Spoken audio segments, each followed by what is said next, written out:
So there was a small video that came out celebrating the 85 years of Marvel. They showed us like some content from years back as well. They gave us a sneak peek of what's to come from the MCU. Basically everything they showed at D23, but in this video we have the ability to see the images live in HD form. First thing I want to break down is the core team for Thunderbolt. We got Yelena, we got Metal Arm, we got Schizo US Soldier, we got Ghost, Grade D Villain, and we got the Russian American Captain. Based off of what this scissor reel is telling us, they're kind of connecting the storylines from Thunderbolt, Ironheart, and Captain America 4, who's featuring heavily the Red Hulk. Now this news is exciting. We finally get the less multiversal nonsense and more grounded, connected stories with this overarching theme that's gonna build up something. The only problem that I find in this whole fiasco is Doctor Doom was teased for Doomsday.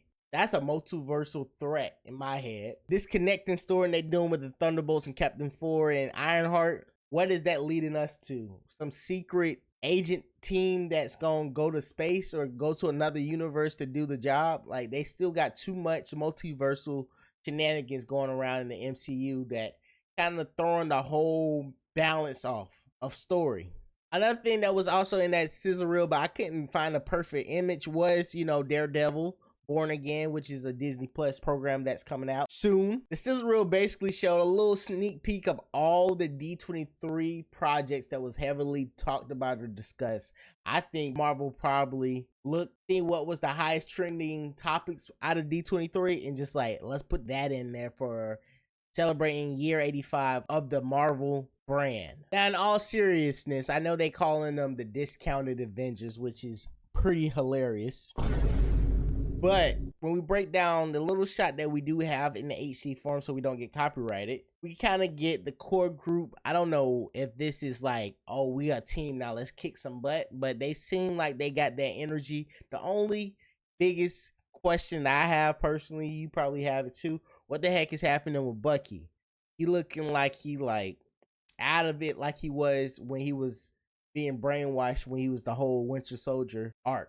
Also, his relationship with US Agent, this little lunatic over here, is gonna be intriguing to me personally, because it's like, bro, you dressed up like my friend, like, that's weird. And will he like praise Bucky, or would he like put Bucky in his sidekick role? It's like, nah, bro, you my sidekick. It's like, what? I'm Bucky. You a cosplayer. Like, what's going on?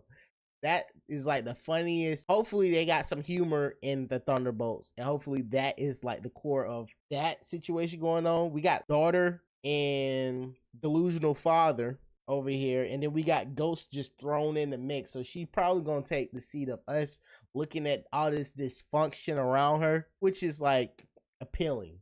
But I'm projecting all of this. They might go a whole nother angle. Only time will tell. I'm excited for that trailer though. Finally being able to see Harrison Ford moving HD form and not that darn bootleg version we got, I appreciate this decision even more. The only question when it comes to Harrison Ford and Red Hulk being a Captain 4, are they gonna call Bruce Banner? They gotta discuss or explain why Bruce Banner is not in this film, and the amount of reshoots Captain America 4 had, I wouldn't be surprised if they throw Bruce Banner in there, but that's complete speculation. It's not impossible. Marvel is getting a lot better with hiding certain story arcs from major films than they did back in the day. Like, if this was like 2014, we all would know like, oh, Bruce Banner's coming. It's still lingering, and I guess that's why everybody's gonna rush to get in there. They wanted to see Captain America 4 because they don't want to be spoiled with how this problem gets resolved. Because if they make Captain America 4 and Sam Wilson somehow defeats the Red Hulk, I is gonna call bullcrap once again, just like in Deadpool Wolverine. Like, this is nonsense. I'm starting to become those those adults that was arguing about Transformers 2 on the internet, but with the MCU. It's like crazy. Life is a circle. Last thing that was like really big from that little Caesar reel was the Ironheart. They showed it real fast, but this is the shot in motion. This shot, we cooking.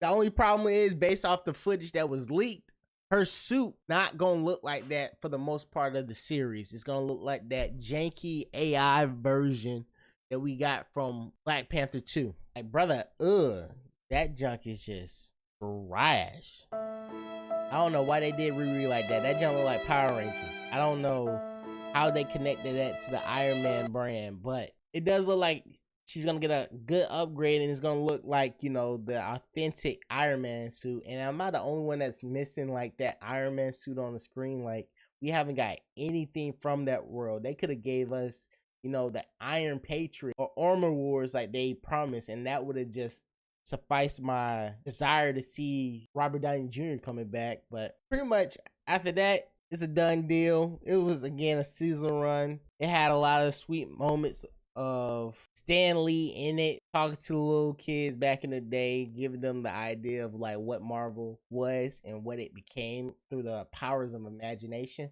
But I know y'all boys is just like me. Y'all want the heat, so I gave it to you. Make sure you subscribe up. Growing channel. Keep you updated on all things popping. This is Low, F Immunity. I'll see you in another video. No! What are you waiting for? Do it! Make your dreams come true! Just do it!